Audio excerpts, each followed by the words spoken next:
Hi everyone, welcome to Miss Adams Teaches Romeo and Juliet. In this video, we are going to be looking at Act 1, Scene 2. We'll start with a plot summary and then look at some key moments focusing on language structure and form and any relevant contextual factors. Perfect to aid you in your GCSE study. So let's get started. A quick plot summary to begin. So the scene begins with Lord Capulet having a conversation with his buddy Paris, and they are talking about, first off, the feud very, very briefly, but then they move on to Capulet's daughter, Juliet, and Paris is sort of not badgering him, but pushing him to sort of make a decision about his suit, i.e. he's interested in Juliet for his wife. The conversation moves on to the party that Lord Capulet is planning, where he tells Paris that yes, he will get the opportunity to have a go at Romeo and Juliet, but he's also like, do have a little look around. There are going to be some very, very pretty ladies there that you might like more than my daughter. And then he asks one of his servants to go with the invitations and send them round to everybody. This is a little bit of a narrative developer to get this invitation into the wrong hands. There is a shift within the scene, so we move from Capulet's home to the streets following that messenger, where we meet Romeo and Benvolio again, who, guess what, they're still talking about Romeo being very depressed about Rosaline and his broken heart. But we do learn through this chance meeting of the servant with that invitation bumping into Romeo and Benvolio that Rosaline is planning on going to the Capulet party, which will hopefully give Romeo in his mind an opportunity. And Benvolio thinks, well, perhaps we can, just like with Capulet saying to Paris, perhaps Romeo might see somebody else that he likes the look of. Let's have a look at the scene in a tinsy bit more detail. Okay, so starting off with the idea of marriage between Capulet and Paris, this conversation at the beginning. So just a reminder that the scene does begin with a discussion of the feud. Capulet says, "'Tis not hard, I think, for men so old as we to keep the peace." This is really, really important because having just flung us into a scene rife with violence and conflict, we actually learn from Capulet that he doesn't really want to be fighting. His men are fighting in his name and for his honour, but actually he thinks that he and Montague, who is bound as well as I in penalty alike, so the stakes are just as high for Montague as they are for him, he's like, we should actually just be able to be civil and keep the peace. He's not interested in that feud. And Paris agrees and says what a shame it is that actually they've been fighting for so long. Little bit of terminal caesura right here to mark this shift in tone, this topic shift. So we've gone from conflict to love. Again, reminder of those key themes. But now, my lord, what say you to my suit? So he has asked this before. He is looking for an answer. Capulet repeats something he has said before. He says, by saying over what I have said before. So he's already sort of said a gentle no. My child is yet a stranger in the world. So he's telling him through this metaphor that Juliet is very young still, doesn't know the world. He clarifies she has not seen the change of 14 years. So she's only 13 years old. She's not even yet 14. Let 2 more summers wither in their pride, ere we may think her ripe to be a bride. So at this moment, Capulet is actually saying, give it 2 more years. Wait until she's turning 16. Note here this adjective, ripe to be a bride, sort of quite metaphorical there, like when fruit is ripe, it's ready to be consumed, eaten. So this is about her kind of readiness to be a bride, i.e. to reproduce. But Paris makes a point to argue back. He says, younger than she are happy mothers made. Note the noun mothers, not wives, mothers. So still that focus on sexual intercourse, on the role of the woman being to reproduce. And in this case, he's saying, well, yeah, but there are girls younger than her that are already mothers. Sign of the times here.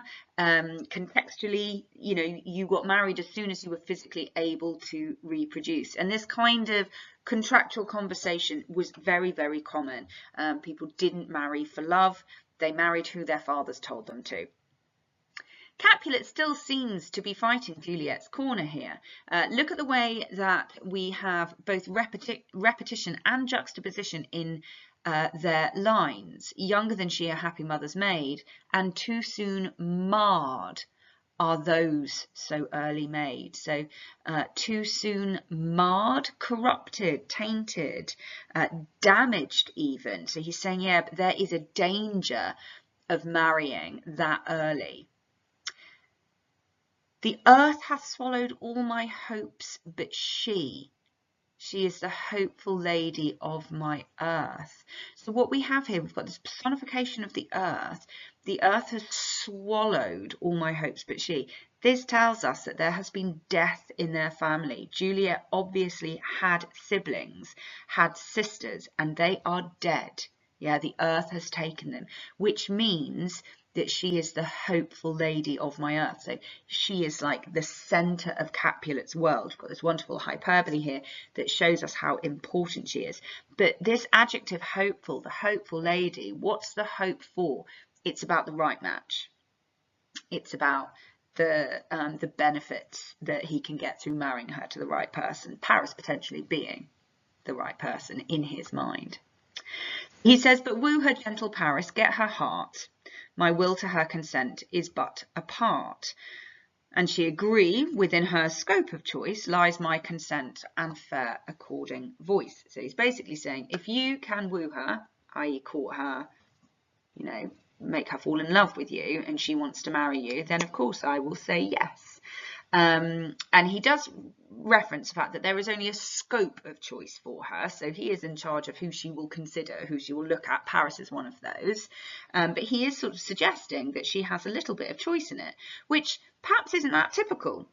And you might be reading this and watching this and thinking, actually, Capulet's pretty okay. You know, he's saying that she's a bit young. He wants her to have choice. That doesn't feel particularly typical. But at the same time, it is very much the kind of typical patriarchal structure of the father making these decisions on her behalf and kind of plotting, in this case, with his friend, really, who she is to marry. We'll see how this develops as the play goes on. So he now moves on to the idea of his party, an old accustomed feast wherein I have invited many a guest, such as I love, and you among the stall, one more most welcome makes my number more. So he's like, come along to the party, you know, it's full of people I love, that includes you, so this is the party, very, very important for the meeting of Romeo and Juliet. He says, at my poor house look to behold this night, earth-treading stars that make dark heaven light. So we've got lovely juxtaposition here in this metaphor, earth-treading stars, so stars from heaven that are walking around on earth, meaning that heaven is dark because all of the lights are down on the earth. What are those lights? Pretty ladies. So he's saying, come and have a little look at all of these beautiful women that are going to be milling around my house that are like stars that have fallen from heaven. So yes, make dark heaven light, such comfort as do lusty young men feel when well apparelled April on the heel. So in this case, we've got the idea that the beautiful women are like stars that have fallen from heaven and the men are lusty. So slight contrast in the way that the genders are perceived here. April is personified, well apparelled April. So that's obviously the season. This is about women again. So well dressed April is a metaphor personification for women. On the heel of limping winter treads, even such delight among fresh female buds. Shall you this night inherit at my house? That's an interesting verb to use, inherit here, suggesting that he can sort of almost like take ownership of them by seeing them. These beautiful fresh female bloods, so buds, sorry, so women are these new flowers ready to be ready to bloom, ready to be picked by gentlemen like Paris. Here all see, and like her most, whose merit most shall be, which on more view of many mind being one may stand in number, though in reckoning none. Come, go with me. So he's basically saying there, you may find that actually on looking at all these women, Juliet isn't your favourite. You might want to go for somebody else. But note the way that there's this idea that the women are there on view, and then the men go around and kind of choose which ones that they're particularly interested in and that they want. So quite contractual view of marriage and relationships there. And then once more, we get a scene shift within the scene. So we move from that sense of marriage and relationships, and we move back to Benvolio and Romeo, who are still talking about Rosaline, this woman who we don't even meet in the play. So on the servant arriving with the invitation that Capulet has sent out, they get the chance to have a read. There's this sort of little confused moment where the servant arrives and he can't read the invitation, so he asks them to read it for him, which is how they discover that Rosaline is going to be at the party. So, at this same ancient feast of Capulet sups the fair Rosaline, whom thou so lovest with all the admired beauties of Verona. Go thither, and with untainted eye compare her face with some that I shall show, and I will make thee think thy swan a crow. So exactly the same advice that Capulet has just given Paris. He's like, go to the party, look around, compare, and actually, when you see all these other beauties, you'll realise that Rosaline isn't a swan, she's in fact a crow. So lovely zoomorphic metaphor there, saying that Romeo will be actually disappointed in her beauty when he sees the beauty of everyone else. Romeo is horrified at this awful suggestion that Benvolio is making. Look at the religious lexis he uses. When the devout religion of mine eye maintains such falsehood, then turn tears to fire. So he's like, betray my love for Rosaline, well, set my eyeballs aflame if I will ever look at another woman and think her more beautiful than Rosaline. We've got lovely juxtaposition there. Okay, tears to fires, again suggesting the sort of heightened punishment that he should feel if he were ever to betray this love that he has for a woman that doesn't love him back. And these who often drowned could never die. Transparent heretics, be burnt for liars. Okay, so continuing this metaphor and now being expressed through an exclamative, just showing how very upset Romeo is at the idea of betraying the sense of love, that it would be almost heretical and he should be burnt at the stake for betraying the religion that is his love for Rosaline. Like quite blasphemous for the time period here as well. Note the exclamative here, one fairer than my love, like this absolute disbelief that there could possibly be anyone more wonderful, more beautiful than Rosaline.